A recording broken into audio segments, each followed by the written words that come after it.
Because a brand is only as powerful as the person behind it. Because the brand is an extension of who you are, depending what you're building, right?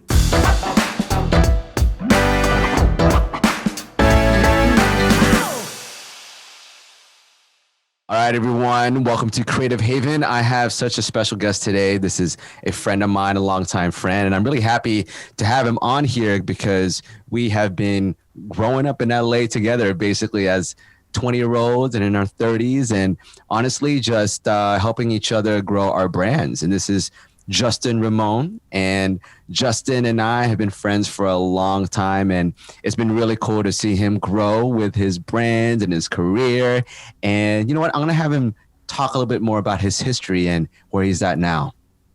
Yo, first of all, I'm finally glad this is actually happening. I know we've been talking about this for several months now. Mm-hmm. So it's a pretty exciting moment to be on your podcast. So thank you. No problem. So where do I begin? Well, your podcast is called Creative Haven, right? Yep. So I'll start with this. I would say, so I'm originally from the East Coast, Baltimore, Maryland. Mm-hmm. And I would say the foundation of my creative journey first began as a hip hop dancer. Specifically, I was a b-boy or a break dancer for 15 plus years. I first learned back in Baltimore. And then when I moved to Los Angeles back in 2004 is kind of where like that whole dance passion really took off for me. And what I mean by that is, so I moved out here in 2004 from Baltimore, Maryland, and had been dancing, and I've been a dancer for 15 plus years.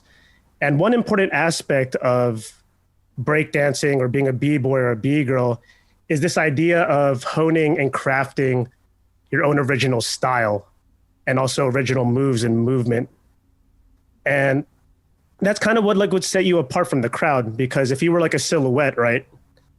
Could someone identify your style? Like, oh, that's Just Rock. Oh, that's Dooms. Oh, that's Crazy Legs. So I would say that just like that constant process of being in the dance studios or sessioning, and then a whole idea of being a dancer and creating your own original movement really, really instilled this like creative spirit inside of me. Nice. And that creative spirit just led me to wanting to keep creating different things, right? So obviously that first started with dance and creating different types of movement, having different mentors and whatnot. And then that energy that I had from just first getting into dance those first couple of years, I'll never forget, like, it made me feel so good about myself because it was just so unique. It's like an underground culture.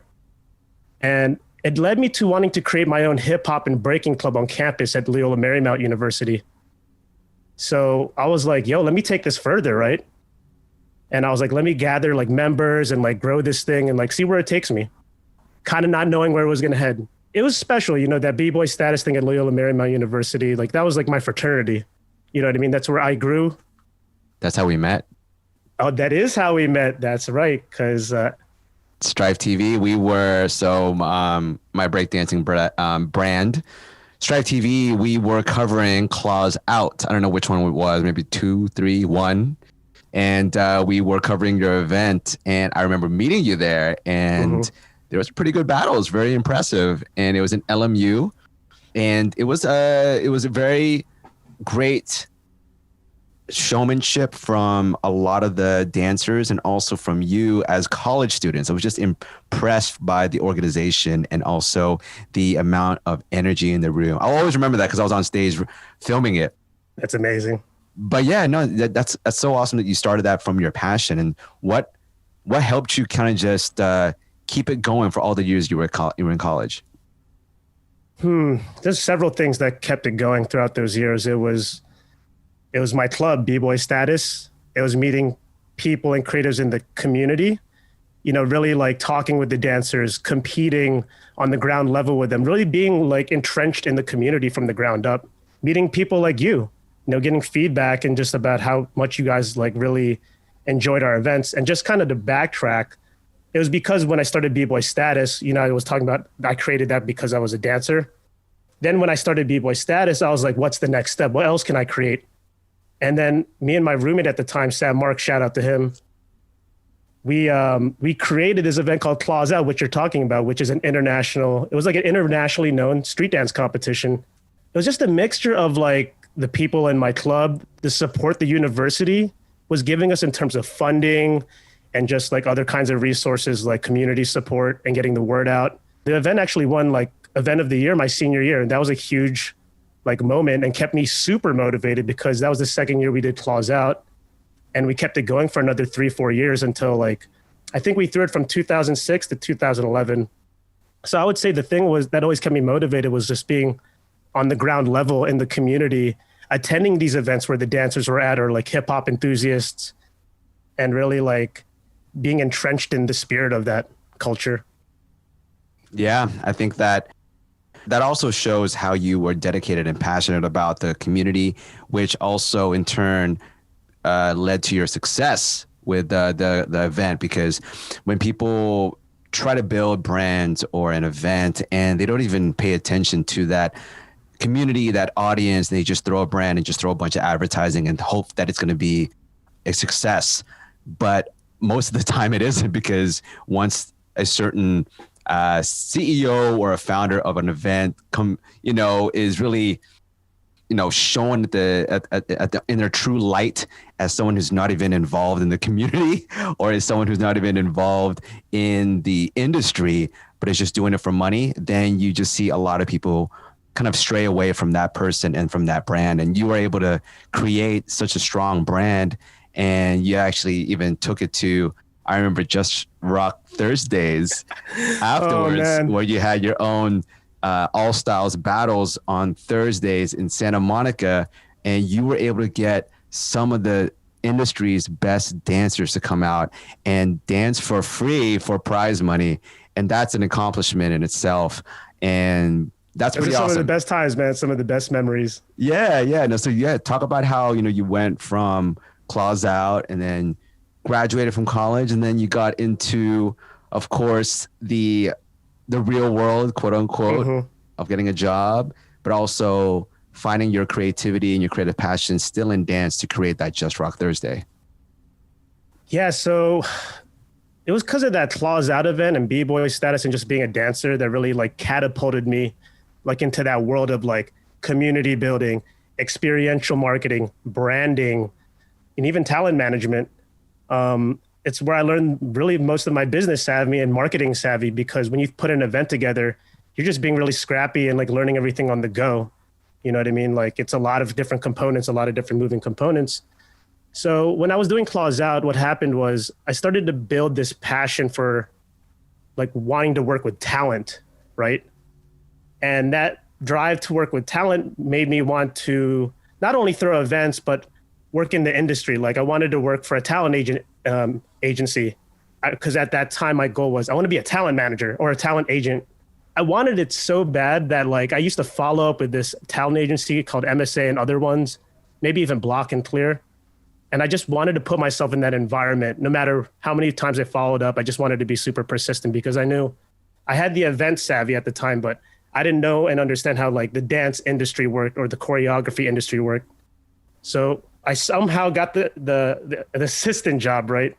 And once I entrenched myself at MSA and working in that talent agency, I learned a lot. And that grew my affinity for wanting to work with dance talent even more. Break dancers, poppers, salsa dancers, swing dancers, you name it, stage directors, choreographers. And while I was at MSA Talent Agency, I met so many dancers every single day because we were signing them, or they were prospects, right? Some of the best people from all over the world and nationally were coming to this agency to want to get signed. That's like the dream, right? As a dancer, you want to move to Los Angeles so you can do all like the commercial gigs, right? And also to go back to Claws Out, I really understood the importance of branding, because at that time, there was a lot of underground events, and I was like, how can we kind of like set ourselves different and apart? And I think we might have something magical with, we need to up the production level, because you go to a lot of these underground events, they're very scrappy, very underground and interesting venues, right? In like a warehouse and whatnot. So I would say us upping like production value, because we had funding from the university. We had to do a whole pitch and like for them to give us money to like fund the event, like for judges, for the cash prize and whatnot. So that's where like some of my branding like came from Claws Out. And then to go back to the dance talent agency thing. So while I was doing this MSA thing, I got to network and meet so many dancers because I was a dancer myself. So I was able to communicate with them as just a dancer, not as somebody like, oh, I work at MSA, like I'm like above you, or you need to like, people please me or whatever. I was just being a genuine person and being myself. And then I started just building this huge network of dancers from Claws Out and MSA and just like, just creatives in general. And then, throwing an event like Claws Out, there's so many components, very stressful, very on a big scale, right? There's over like 500 to over 1,000 people coming. And I still wanted to throw events. So I was like, what if I did like a monthly event somewhere? And the craziest thing happened. I'll never forget. Her name was Carissa. She was a classmate of mine at LMU. She referred me to this venue in Santa Monica. I think it was called Main on Main. And they were looking to curate a new night. And then she thought of me and then set up a meeting between me and the owner. And that's kind of where like I just created again out of scratch. So I didn't even know what the event would entail or what it would be like. And it's so funny because yes, I named, so for those of you who are not familiar, my B-boy name or my creative persona now is Just Rock, right? It's originally my B-boy name. And I couldn't come up with names for the event. It would call it like Boogie Thursdays, Just Boogie, just like some funny names. And then I ended up naming it just after myself, which sounds so vain and ridiculous. So narcissistic, but it's okay. We love you anyways. But the reason I did that actually goes along with branding. I called it Just Rock Thursdays because there was a strategy behind that. And it was because my name had already been associated with B-Boy Status and Claws Out and Schools for Fools. And for those of you who are not familiar, those events were like very like well thought of and respected in the street dance community. And since my name was attached to that as the event producer and founder, if I named this event after myself, people would instantly know, oh, this is going to be a good event. It's going to be a good time. Not only are there going to be dancers, it's going to be a party. So that was also the thought process behind that, instead of like naming an event and people wondering like, oh, what exactly is this new event called, right? So not everyone can pull that off, right? But it was something that I just kind of like tested and experimented with. And you did a great job. I do remember a lot of the battles. I filmed a few of them, and you did get some of the biggest names during that time. And it's because you had that prestige or reputation in the dance community to allow you to promote without really having to do, I would say, like, influencer marketing or advertising. Sure. It was all word of mouth. I do remember that. And it was really cool to see you grow with Just Rock Thursdays. And I remember it because I love being around dancers. I'm a dancer myself, and being in a all styles battle, for all of you out there who haven't been in one or seen one, they are so exciting. They're exhilarating because you get to see people quote unquote battle or fight, but through movement, but not even hitting each other. It's through this kinetic energy and exchange of energy where people are just showing them their true selves, expressing themselves on the dance floor through music. And sometimes people being extremely vulnerable, because when you're dancing around in a circle, we're probably like 50 to 100, 150, maybe even 1,000, depends on what competition you're at. You're so vulnerable out there because let's say you slip and fall on your face, you crash, like your pants tear, or you just don't do that move, or you get even crushed and killed in a battle, not crushed and killed physically, but basically defeated in a battle. It can be embarrassing. And so that's why I love dance battles so much, because they remind me of kind of like an MMA fight or just like a martial arts fight, but done in a way where it's not violent. It's the most vulnerable art form, I feel like.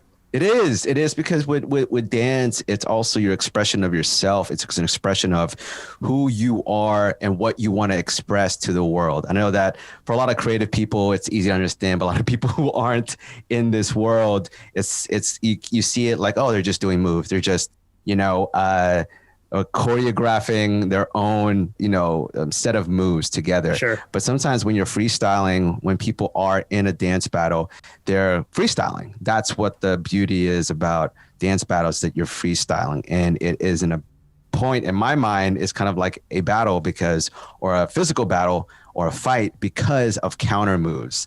And exactly. We can get so deep into this, but this is, it's an exchange for sure. it's lovely to like talk about with you because I'm so passionate about it. That's why I created Strife TV, because I love dance battles. I love breakdancing battles. I love all styles battles. I just like battles in general. That's why I'm a martial artist too. You're a very active guy, Mitchell. I'm very impressed with you. I know. We're going to talk about hiking in a bit. But back to can I backtrack real quick for Yeah, something? go ahead. Yeah. So one really important thing I have to mention that led into the Just Rock Thursday success, I can't believe I forgot it, was, so when I was working at the talent agency, you know, I told you I wanted to be a talent agent. Mm-hmm. So I actually got, because of dance, that creative endeavor of my way back, back in 2000, I was able to have a dream job of mine at the age of 25. And I was able to be the talent manager for a celebrity dance group called IME Crew. And they won MTV's America's Best Dance Crew season 6. And you can kind of think of them as like, I know you're familiar, but for the listeners, they're like the Jabberwockies, but very international, ranged from ages 15 through 30, like all kinds of personalities, like just a wide variety of everything, right? And good friend of mine, Philip Shabib, was like the leader of the group. He actually went to school with me at LMU, and we created this bond between each other because he was in my club. And like, long story short, when I became that talent manager at IME, like in terms of like my personal brand and like as a dancer and a creative person or event producer, it really like catapulted me even further up in terms of like how people viewed me, right? In terms of like people gravitating towards me, like whether it be dancers or creatives, because it's like, oh, he's a talent manager now, you know? And, you know, it was a very overwhelming job, but one of the most rewarding jobs that I've ever had in my life. I probably learned the most from that. Being a 25-year-old talent manager, you could only imagine, right? Putting out fires, doing my best to deal with managing different personalities. But it was a very beautiful experience at the end of the day. Like, I love all the people that were in that crew. Moon, Pac-Man, Brandon, Chachi, Yaya. Oh, God, I'm forgetting someone. They're going to kill me. Emilio. Can't forget him. Don't forget Emilio. Yeah, not Emilio. So the reason I'm mentioning that story is because I did that for 2 years. And I think it was either while I was doing it or a little after my stint as a talent manager, I was able to curate. So with Just Rock Thursdays, what it is exactly, just imagine a regular party that you're going out to. But in the middle of the night, around like 11:30 or midnight, is like the climax of the event. And that's really where the Just Rock Thursdays comes in. And basically what it was is I would curate and choose, I would hand select 7 to 8 dancers, and we'd have them battle each other like King of the Hill style, like a 7 to smoke. So they would go in one after the other. And the first person to have 7 wins would win the whole thing, or just had the most wins within like the 25-minute or 30-minute duration. And we were having like some of the most like badass like freestylers, from poppers, house dancers, lockers, break dancers, like you name it, like international, national. And I would do it monthly in Santa Monica, and it like got surprisingly like really popular. And I was like, whoa, this is like really fun, because it's like, I'm not producing it on the scale of a Claws Out. I'm doing it monthly, but it's like even more enjoyable because it's like, it's a party too. It's not just watching dancers. So it's like a whole vibe. So definitely positioning not positioning, but having this persona, talent manager, event producer, and also like a legit dancer. Cause I used to battle and compete all the time with my 3 different crews that I was in. I was in the Militia, Battle Snakes, and Diamonds in the Rough, my college crew. And I think when I would ask people like, hey, like, would you be interested in like competing or doing this? Like, they wouldn't even ask any questions. They just wanted to be involved. And I think it's because of all the work that I put in terms of like the events, being a genuine person, communicating well, and then also seeing me on a ground level, like, yo, he's a dancer. Like, he's not just some random dude who's trying to like capitalize or make a quick buck on the community or the scene and whatnot. So I think that's played a huge role in terms of the success of the dancers that were involved in Just Rock Thursdays and how the word got out and the quality and the production of the event. Wow. Yeah, no, that's really actually great advice for anyone out there who wants to create a business or a brand or throw an event, on how to bring in a community and to actually really engage a community, understand a community, and know a community, rather than just, again, just spending a lot of ad dollars and a lot of money behind production and advertising and getting influencers involved. It really is about being in touch with the people who are going to your event, the people who are involved in the event, and being very dedicated into really helping people through the event. You're helping the dancers by expressing themselves, giving them prize money, giving them street cred. And then you're also, right? And then you're also providing value to the crowd, entertainment, new inspiration, and new dancers in the audience get to see new moves, new innovative styles when it comes to dancing Sure. and to fashion. And what's cool is that when I'm talking to you about this, it makes me think of my dance background and also my hip hop background. And when you deal with transitioning into another type of industry where Sure. you have to take your persona and what you've learned and then try to apply it to a new industry, you kind of ask yourself if you should shed that old skin as a hip hop head and a b-boy and a break dancer and a dancer and to become quote unquote corporate, or if you use that past identity or your true identity to really help you become a unique personality and individual in a new industry.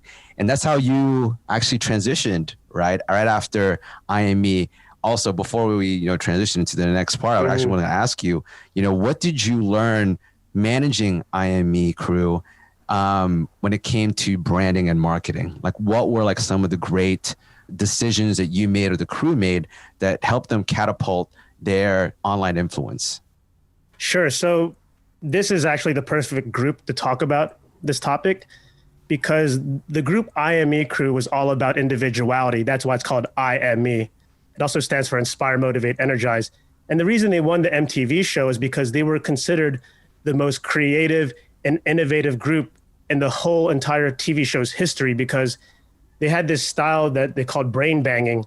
So it's basically like choreographed movement where your mind is literally like scrambled. Like you have to press like replay, like, oh my God, what is the visual and the picture or painting that they just created with all of their bodies connected to each other, right?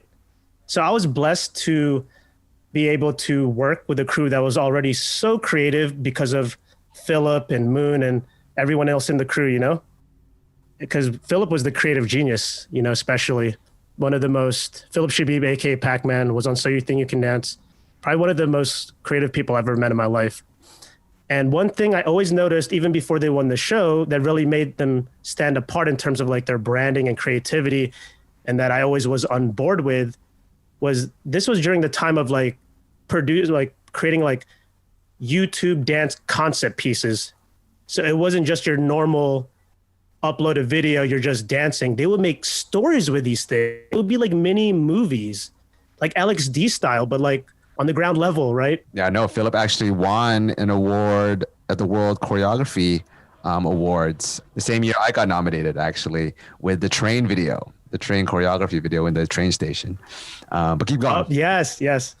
Yeah, but just to continue that, I always remember when I would hear them talk, it was so important for each of them as a group and also as individuals to constantly pump out YouTube dance concept videos. And the reason for that was because Philip understood that, like, when you win a TV show, yes, you have bookings through the yin yang the first year, but how do you keep staying relevant? You can't stop working behind the scenes because yes, you win the big TV show, you get the commercials, the films, the tours, the live performances, the music videos, right? And we had all of that.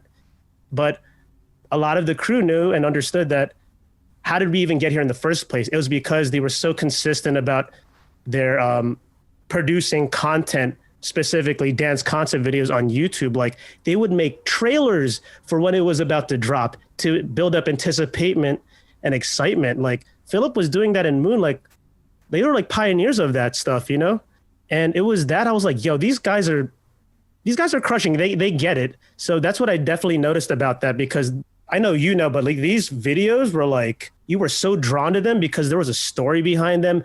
They would like, the production value was really good. Like they would go on like full like costume status. Like they'd like rent stuff, buy stuff just for the YouTube video piece before like it was even like a thing to have like influencer content. I'm talking about, this is like 2007, 2008, 2009. Yeah. Like they were on that already ahead of the curve. So he instilled that in the group. And even so typically after you win a TV show like that, right, you get bookings for, I want to say about a year, and then it starts to dwindle. Mm-hmm. But it's because of you constantly creating behind the scenes, different content pieces. It's how you stay relevant. That's how you stay in front of people's eyes, because after a year, like people forget about you unless you do things with your brand that constantly put you in front of people's eyes on their phone, on the TV screen, on the computer. And that's what they were constantly doing, pumping out so much YouTube dance pieces.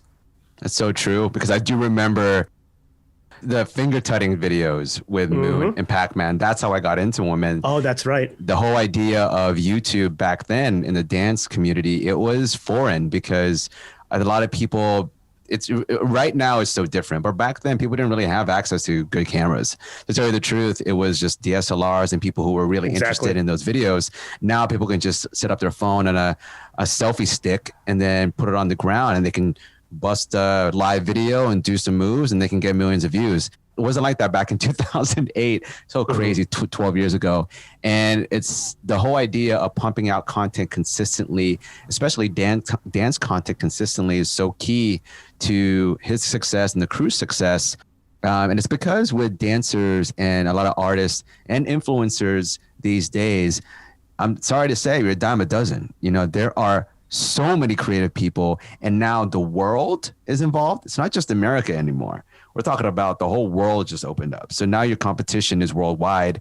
And if you're not consistently putting out content and showing people that you're relevant, showing people you're still creating, showing people that you are actually producing things through your craft, people think that you've either gone on to a new job or you've quit, or I'm sorry to say, you've just fallen off the face of the earth, basically. Sure. Yeah. And so that's why it's great to, hear that from you, because I think that a lot of dancers and a lot of artists and a lot of influencers and people out there, content creators, it's about just pumping out content consistently. And I know it gets annoying to some people. I mean, look, I went through a burnout.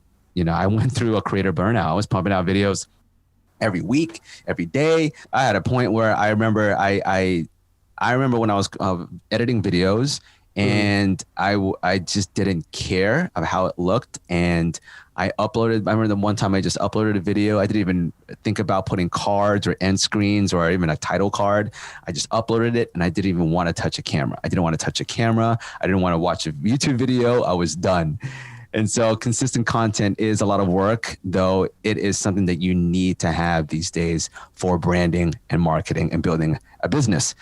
And speaking of which, I know that you have so much experience when it comes to the dance community and the dance industry, and you were able to actually take that same energy and apply it right now to hiking and also to travel. But I think, I think both industries, you were able to just take your passion and really apply it so that you can grow in different industries. So let's talk about what were the skills that have really just kept consistent throughout all your career and helped you with Trip.com and also now Just Trek? The skills that kept me consistent throughout everything? Yeah. Ever since I started being a dancer and throwing the events and being a talent manager, one common thread was I was just a master connector. Yes. So I just knew how to connect the dots between different people, for collaborations, sponsorships, or even just to build on a personal self-growth tip. If I knew people were dope people and they could learn from each other, like through wellness or something, I would connect them, and I would connect myself to people that I've gravitated towards. So being a master connector was a huge thing that played a part into working for GoGoBot, which became Trip.com, and also into my new hiking endeavor, or the Just Trek platform, because when you're connecting people, you're building community. Mm-hmm. And I've really learned to hone, I'm not just connecting people, I'm trying to connect the right people to each other, so it's not a waste of time for each person, because a lot of people can connect people, but it's an art. Mm-hmm. There's really a science to networking and building genuine relationships and putting yourself out there. Whenever I introduce someone to someone, it's very thought out for the most part. It's because I know that they might either get along already, or they have complementary skill sets, or they can just be inspired by each other, right? And that was always something that I noticed through anything I did, my creative endeavors, my work endeavors. I had a really thick network of people, not just in dance, but in experiential marketing. And, as a dancer, you meet all kinds of people that work in art, fashion, music. And I would just always be a curious individual. I've always kind of been like that ever since I started becoming a dancer.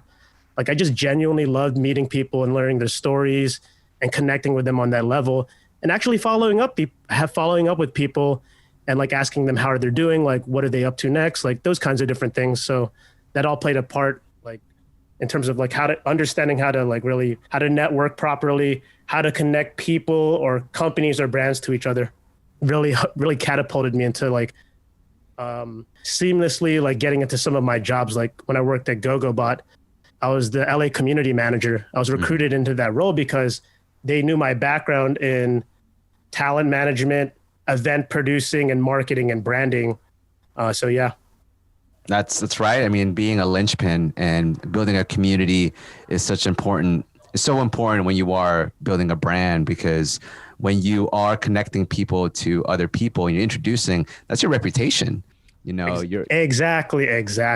And you're putting your reputation out there saying, these are the quality of my people, of my community, and I'm introducing you to them, and I'm trying to help you accomplish a goal, or just trying to help you expand your network. And so it really is, you're putting your reputation on the line. And I noticed that about you, and I'm seeing it as your through line, going through all your different endeavors, and especially you saw now, it on the trail on Sunday. I know. And so let's talk about Just Trek. So it's awesome to see your through line from being in college and being passionate about dance, creating a dance club at your university, and then taking it into creating events for the dance community. When you graduate, you were able to become a manager at MSA and have Just Rock Thursdays, and then managing one of the best dance crews in the world, America's Best Dance Crew, winners. And at the same time, from there, you took those skills and you've applied it to working at GoGoBot and Trip.com as an LA community manager. And now it's Just Trek. Now you've got it into another passion of yours, which is hiking. And let's talk about Just Trek, and let's talk about how, even though it seems a little different from dance, it still is connected to who you are as a person. And also, you are passionate about building a brand. So what about Just Trek, motivated you and basically drove you to create a brand out of hiking? So the funny thing is, it was the absence. So I stopped being a dancer or being active in the community for a while, right? And it was the absence of dance that actually led me to becoming this crazy day hiker and outdoor centric person.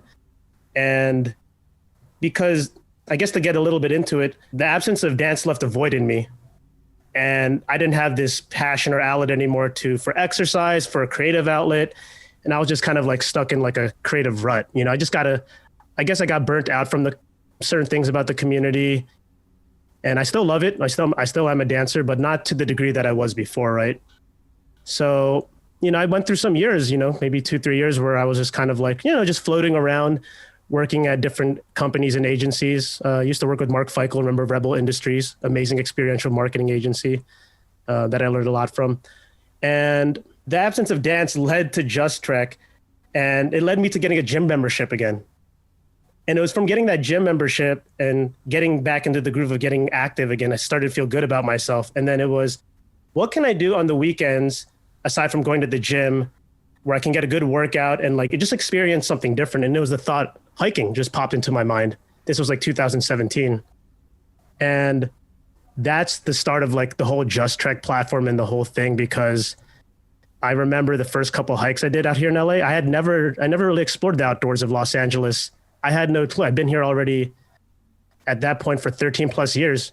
I barely hiked. I didn't know about the local mountains, even though the further up Malibu, the San Gabriel, the Santa Monica Mountains. And it was from like those beginning hikes in Malibu that really opened up my mind and made me creative again. Because I kind of lost like a lot of like my like creative spirit, entrepreneurial spirit, like in between the years of maybe like 2015, 2017 a bit, I would say. Like I just kind of felt like I plateaued and reached the ceiling at different jobs I was at. And I would say it was the act of hiking and getting outdoors and exploring the local mountains that just like reinvigorated my soul and my creative spirit again. So whenever I get into something, right, and I really love it and it makes me super happy and I have like pure elation, I want to share it with the rest of the world. So that's what led me to creating Just Trek. And what Just Trek is specifically, it was originally a blog. I was going on all these hikes and I took tons of photos, so many, probably way too many photos. And I was so happy on the trails from the workout, from the summits I was conquering, the gorgeous overlooks I was seeing. And I wanted to share that with other people. So I first started Just Trek as a blog. It was also a play off my name, Just Rock. It was like, Just Rock is my dance persona. How can I reinvent myself? Let me see. I like the word trek. Trek is like a cool word, like it's not hike, but trek. It's kind of edgy to it. I was like, yo, Just Trek. Let me just try to roll with that. So it started as an outdoor blog. And it was kind of funny when I got into this whole like hiking thing. It reminded me actually of how I first got into dance. Because when I first started the hiking thing, I just went all in. So curious. I did so much research on like local hikes in the mountains that I just went down the rabbit hole, just like what I did with dance. Because look at dance, I would watch YouTube videos or VHSs of all the dance crews and, watch everything like from battles to movies to competitions. And I noticed I was doing the same thing with hiking. I was watching videos, reading trip reports, reading blogs, and then physically getting out there and exploring and getting lost. Yeah, so it first started off as a blog, and then I finally created like an Instagram account, Just Trek, right? So I could share all the beautiful photos and whatnot. And then my events background and my community building came into play because people saw me hiking. And I was originally hiking with Mark Nieto, our close mutual friend. He's always the catalyst behind a lot of things that I first start. And I noticed people started seeing my content, whether I was posting on Facebook or Instagram, and they wanted to come along on the hikes. So I was like, yo, why don't I invite a group of friends and like, let's all hike together, like a group hike. So I started hosting pop-up hikes, community sunset hikes, and it became a thing. Like I started noticing I was building a community of hikers or just people who want to be active or outdoor enthusiasts, or I was converting people who are like not really into it, but now were curious about trying out hiking and walking and exploring, right? It was just crazy because I was like, yo, this is like the same thing I was doing with like Claws Out and like Just Rock and Just Rock Thursdays and at college, you know what I mean? I was like, I'm building community from the ground up. I'm physically getting out there on the trails first and foremost and experiencing these things. And now I'm sharing it with other people by curating outdoor experiences, curating community hikes, and then like, inviting people and like guiding them and then telling them about the terrain. That's Mount Baldy over there. That's the tallest summit in all of LA County. And I just got really into it and down the rabbit hole. And I hope I'm not going on a tangent right now, but no, I just want to let everyone know that I am a disciple. I am a convert from. Yes, you are. Like hearing you say this, it's really cool to hear how you started because it was your content that got me interested to say, exactly. Hey, Just Rock, I want to go and hike because what you're doing looks amazing. And it's because of the coronavirus and the lockdown here in LA, well, around the world. In LA, we had nothing else to do but hikes. And there was a time in about March, this is 2020, March, where everything was locked down, you can go out. Exactly. April came around and some people were saying the hikes were opening up. The beaches were opening up, right?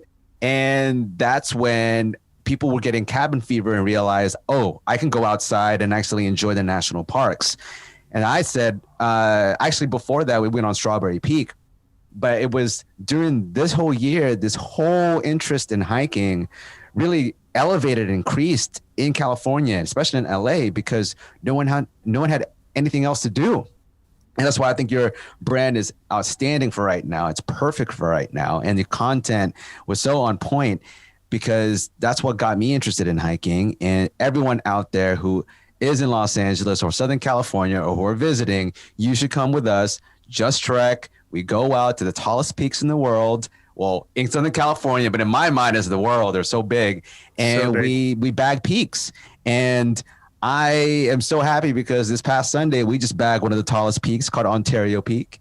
And it was such an exhilarating experience because when you are going up the mountain, it is so hard. Sometimes your feet are killing you, your thighs are burning, your backpack is heavy, it's hot, you're dehydrated, and you just want to just fall down and cry or just go back down the mountain. But when you complete that mountain, when you go to the top and you see the sign of the elevation, you feel a feeling of accomplishment and fulfillment, and you almost want that feeling again, and it's an addiction. And what's perfect about you doing this now is that this is a good addiction. This is an addiction that people should enjoy because you're outside, you're getting vitamin D, you're getting exercise, and you're supporting the national parks, and you're actually showing people, hey, come outdoors to the national parks because it's a beautiful place and we have a lot to look at here in Los Angeles. Now, because of all this, you actually now have a podcast. Yes, I do. And that's so cool because you've taken all of your experience building community and also with content marketing with IME, and now you're adding another level to it, which is podcasting. So tell me about how you decided to get into podcasting and why you think podcasting right now is a medium for you rather than being on YouTube. So why did I get into podcasting was the first question, right? Yeah. Just Trek originally was an outdoor blog. I started in 2017. It was an Instagram profile, and also justtrek.net is the blog. Posted all my photos up there, wrote little captions about it to get people intrigued and research more about it. And I had done 2 insane mountains before. It's called, this was in 2019. I did Mount Whitney, which is the tallest peak in the continental United States, 14,505 feet, 22 miles.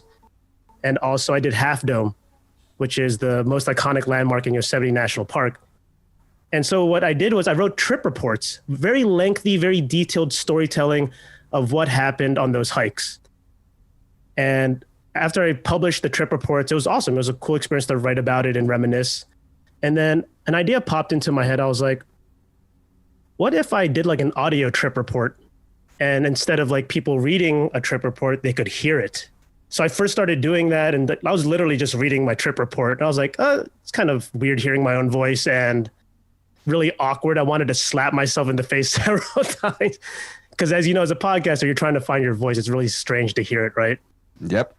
As I was doing it, I was like, this is kind of cool. And the reason I thought of the audio trip report was like, what's another way like people that follow me can maybe enjoy my content or consume it differently? So that's how the thought of audio trip report came to mind. But as I was doing it, I was like, should I just start a podcast? Because I'm basically just sharing my story, and it would be even greater and more powerful if I could share not only my story, but other people's stories out in the outdoors, in the wilderness, and on the trails. And also at this point, I have a background in like experiential marketing, community events, event producing. I was on the cusp of some opportunities with some brands, and then COVID hit. So I was applying to like marketing jobs, event jobs. So that all went to shit. So that's when it really made me realize I had to make a pivot for the long term. And what that pivot was, because I had always constantly been producing offline events, community events, where you interact with people in person. And I was like, man, like, I don't know like how long this COVID thing is going to happen or if it's ever going to be the same for a long time. So my pivot was, well, if I can't produce events where people can attend in person, maybe I can produce something digital, an online experience. So that idea played a part into me also wanting to start a podcast, right? It was like, if I can't be in the outdoors or host these hikes anymore, I'm going to talk about the outdoors and share not only my story, but everyone else's story in the community. So that's why I started the podcast. I played around with audio trip reports, and it kind of sounded bland to me. And I was like, I wanted to do something a little bit more exciting. And it was just like, I think a really important thing is being naive. And what I mean by that is I had never been a podcaster before. I hate hearing my own voice. But one thing I always notice about myself is that if I genuinely like something, or if I want to challenge myself, I'll always embrace the process and I'll enjoy that, right? Just learning about different things, how to produce something. And so, yeah, I went down the rabbit hole and I was just doing a bunch of YouTube research, like Googling stuff about podcasting. And yeah, it was just kind of like, as the more research I did, I was like, you know what, I might be able to do this because I have the networking savvy. And although I'm not producing an offline event, I'm still producing an experience, right? But it's online. So I was just thinking, like, who could I even like interview? Like, who would I even start with? I was like, oh, just start with your friends first that you hiked with, like Mark Nieto and like Louis Guanzon from Be More Media. He's very outdoorsy. So I just started like from there. And then as I was, thinking of people I could potentially interview, I kept forgetting like, there's people on my Instagram that I've connected with that have been following their journey, like the 52 hike challenge, 6-pack of peaks. I was meeting a lot of awesome people within the Southern California outdoor community. And if you guys aren't familiar, the SoCal outdoor community is massive. I had no clue. The most outdoorsy people are like here in Southern California because of the weather, right? Yep. So I got into podcasting too because it was an important pivot for myself. And man, honestly, like it was the biggest blessing. Like it was the one silver lining during the COVID thing because I was kind of in a rut, and it was my outlet to stay sane because it was also like my social life, right?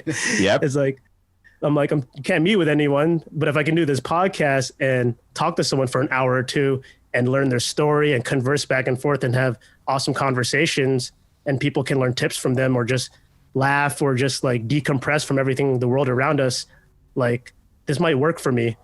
And it was like my therapy too, it was like, it kept me during COVID. It made me feel good about myself. I was being productive. I was producing content. I was working on a passion project that I started really believing in.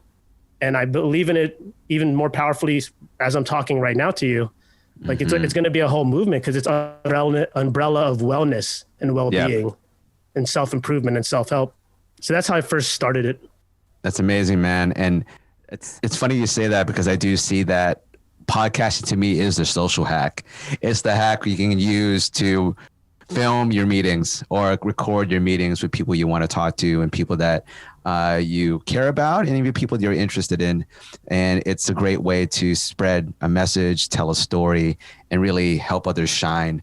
And also at the same time, like you said, it's a great way to just express yourself sometimes without even have to do much. Like I'm a videographer. Sure. Okay. When I have to do something with video, there's a lot of equipment involved. Podcasting to me, yes, there is a lot of equipment involved when it comes to post-production and with mics. When compared to video and photography, I think podcasting is a little bit more, the barrier of entry is a little bit lower. And I think that with cell phone mic quality now, because you show me through Zencastr that cell phone mic quality is not that bad. And so I think that these days podcasting is a great tool for a lot of marketers and also entrepreneurs who are trying to build their business and people who just want to express themselves. I think that we forget that podcasting is actually a form of expression. It is a creative form of expression. Absolutely. That the voice and a conversation and helping each other grow through a conversation and showing people different advice, techniques, experiences, stories, and whatnot through audio is like watching a video, just doing it through sound. The relationship between the listeners and the podcast host is the most intimate relationship. Brands are starting to realize that. That's why a lot of brands are starting to like have podcasts within their own company now, so they can reach people at the ground level, so they can have that community feel and that closeness and loyalty with the brand, because that they're finding out there's ROI to that, right? Mm-hmm. They have a greater brand rapport, like greater brand affinity. Like it's such a powerful tool because these people are literally listening to you while they're driving their car, while they're riding their bike, while they're taking a walk. That's very intimate. And they're listening to you for either 1 to 2 hours. That's a lot of dedicated, focused attention. And a lot of companies and brands and people are they're understanding the power of podcasting, as we've seen, like Joe Rogan, there's so many, Gary Vee, like there's so many huge podcasts now. Yeah. And it's also because with podcasting and you listening on your headphones and earbuds and AirPods, you don't have to look at anything. You can fold your clothes, go on a bike ride. Exactly.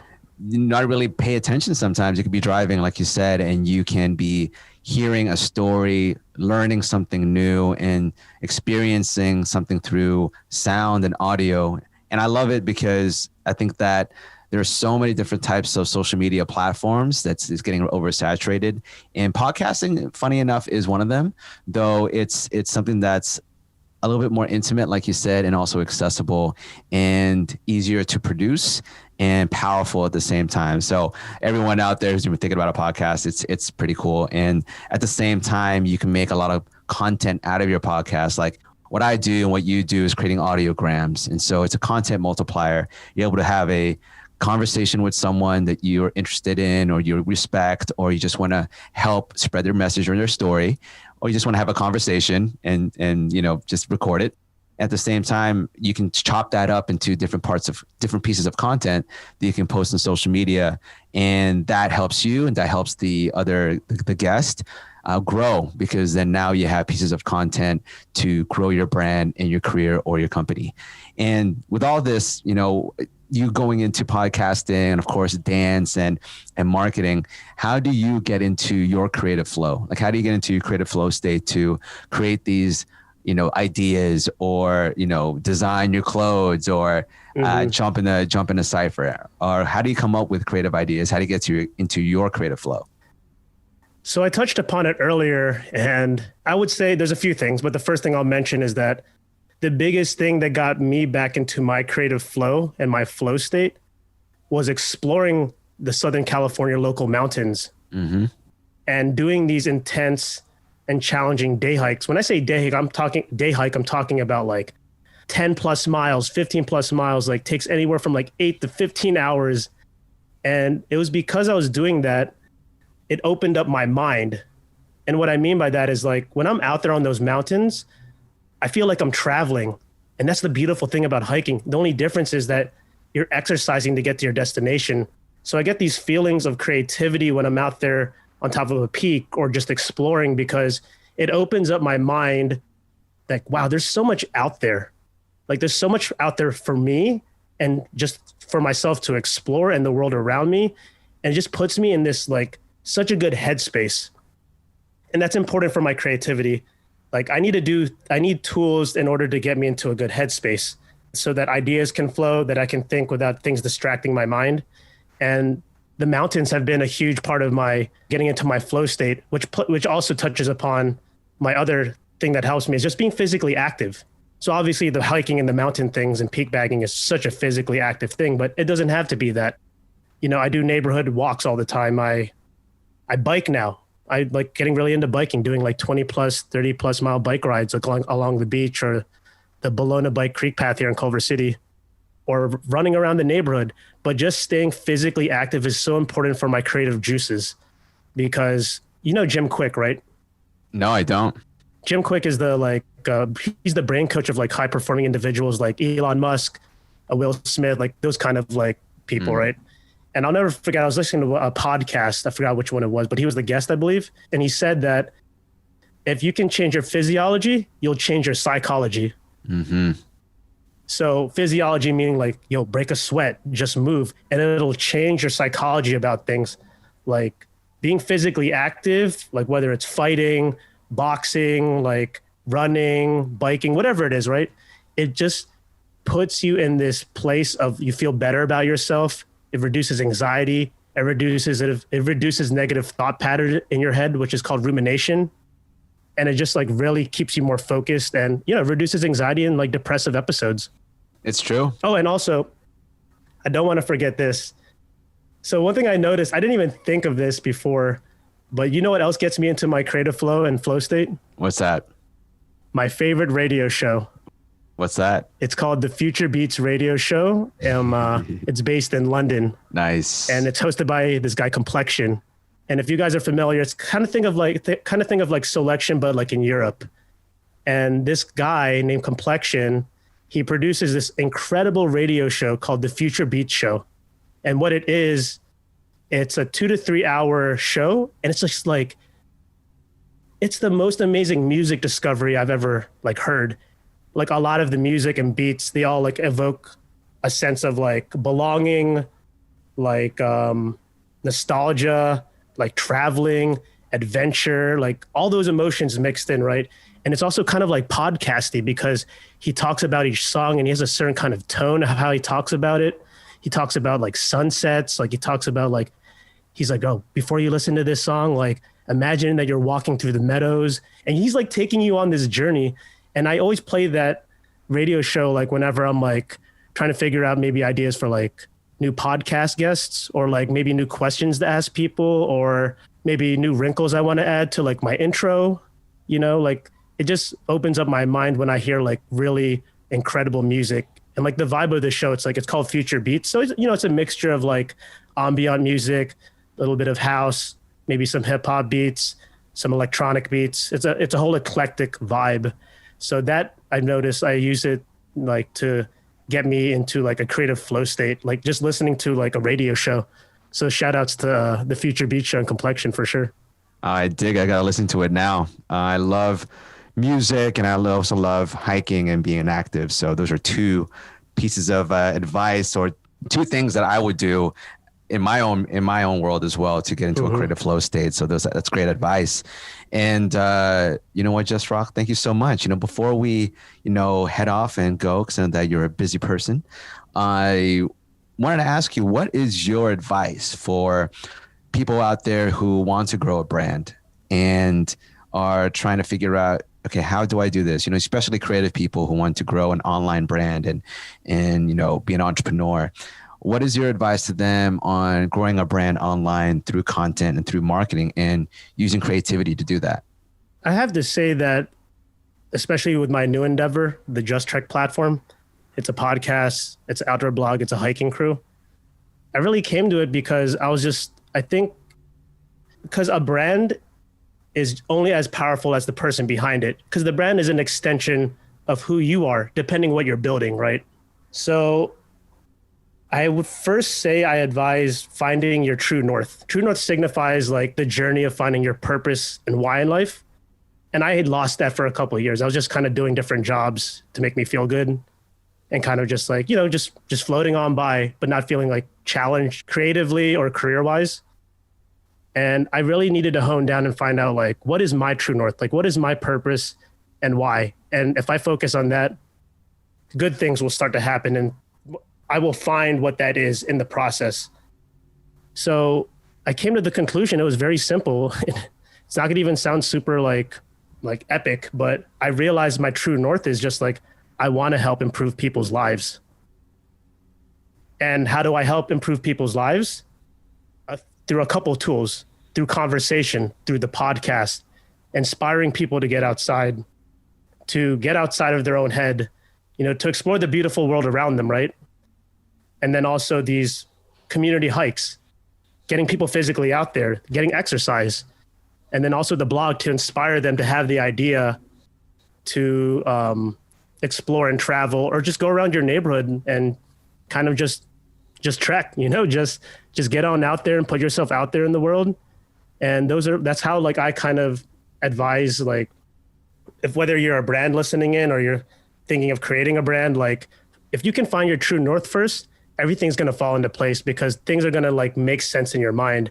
Because when I figured out, like, if I want to help improve people's lives, like what are the skill sets that I have or the tools at my disposal that I can do to do that. Right. And like, as I mentioned, through events, community events, specifically hikes or outdoor experiences that I curate. And then the podcast has been such a powerful tool because I'm not only interviewing hikers, I'm interviewing avid travelers, explorers, creatives as well, who have an affinity with the outdoors and that have great tips and advice for people and also just overall about life. So I would probably say that as a company, figure out what your true north is and everything's going to derive from that. Because if you don't have that foundation in place first, everything's going to fall through the cracks. That's right. Start with why. Love that. Like, Justin, thank you so much for your time in this conversation. It was really cool to just talk to you about your whole career and life and what you're doing now. And then I'm proud of you. I'm proud of you for getting to this point and actually working towards a passion of yours and building something from it and doing something productive during the pandemic. And before we go, I want you to just tell the people out there, where can we find you and how can we support? Sure. So the podcast is my biggest endeavor right now. It's called the Just Trek Podcast. You can search for it. It's on, just type in Just Trek Podcast on Spotify, Apple Podcasts, Google Podcasts, Stitcher, Breaker, wherever you listen to your podcast. I also have a blog, which has everything on it. It's called justtrek.net, JUSTTREK.net. And then on Instagram, if you want to find me, It's Just Trek, just.trek. And also my personal is Just Rock, JUSTROC. Love it. All right, brother. Thank you so much for hopping on, and I'll see you on the next trek. Yeah, which is probably very soon. Yep. All right. Bye. Thank you. Peace out, my brother. Thank you for listening to the Creative Haven podcast. And if you dig it and like what you heard today, please give us a nice review and rating and share it with one of your friends that you think needs some creative inspiration. You can always find more content and resources at thecreativehaven.com and hit me up on Instagram at Mitchell Doomlau. And if you want to reach out, collab, or ask any questions, you have my permission to slide into my DMs. So keep positive, continue to learn and hone your craft, and create all day. Salamat.